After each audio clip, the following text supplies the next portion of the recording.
Top 10 questions anybody needs to ask their DUI attorney before hiring them. The driver's license is almost immediately affected when you are arrested for a drunk driving offense. The bottom line, if you refuse, your license is going to be suspended immediately. If you blew above or at .08, your license will be suspended for 180 days. That could be longer or shorter depending on the actual charge. Depending on what court you're in and what county, if you blew under .08, your license shouldn't be suspended, but some judges do it anyway. Not every single DUI case is going to go to jury trial, but you want to make sure your attorney has actual jury trial experience with a DUI. Because if your case does end up being one of the rare DUI cases that does go to jury trial, you don't want to be your attorneys first. Attorneys that try cases and know how to do jury trials, well, the bottom line is they get better deals than those that don't. In Indiana, there's two types of trials. A jury trial, just like you see on TV, might be a little bit fewer jurors in Indiana than some other states.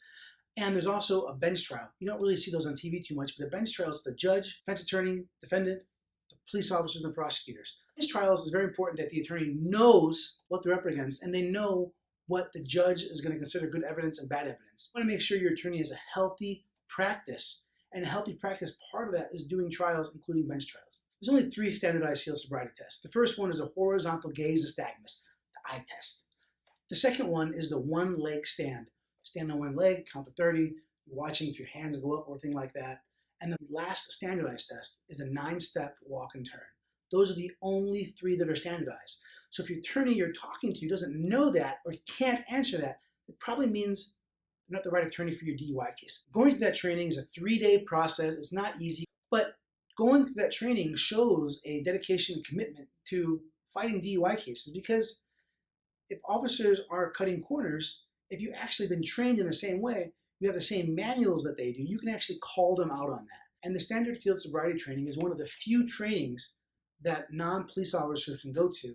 A lot of the trainings, Borkenstein course, how to do the alcohol evaluation, how to do the intoximeter, a lot of those are just cut off from defense attorneys, but please try to find someone who actually has gone to that training. It's not always possible to keep blood or breath out of evidence, but if your attorney has been able to do that in the past, that shows a commitment to not only understanding DUI law, but also understanding that a blood or a breath test has to be done exactly the correct way. Otherwise, by law, it's not coming in. Whether or not they're able to keep evidence out, more importantly, the blood or the breath, that shows that whether or not the attorney is actually dedicated to fighting these type of cases on a regular basis. The National College for DUI Defense is an amazing organization. Some of the smartest attorneys across the country get together, try to help each other with creative problem solving, how to attack the science behind a DUI, common themes that work in trials. Anybody that is serious about defending drunk drivers needs to be a member of the National College of DUI Defense. The reason why I think that's important, I was a former deputy prosecutor doing DUIs,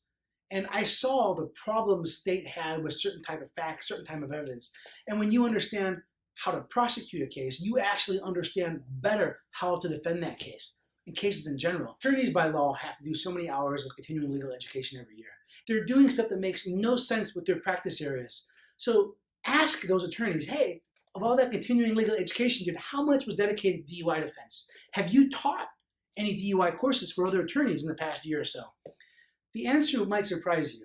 And don't let people just BS you a little bit. Oh, yeah. Make them show you. Anyone who wants to see my records, they're more than welcome to. I've done hundreds and hundreds of hours. My law firm goes to great strides to make sure that we are affordable and there's payment plans. We want everybody who is able to be able to afford us, because I know I can do the absolute best DUI defense for anyone. Remember, always plead the fifth.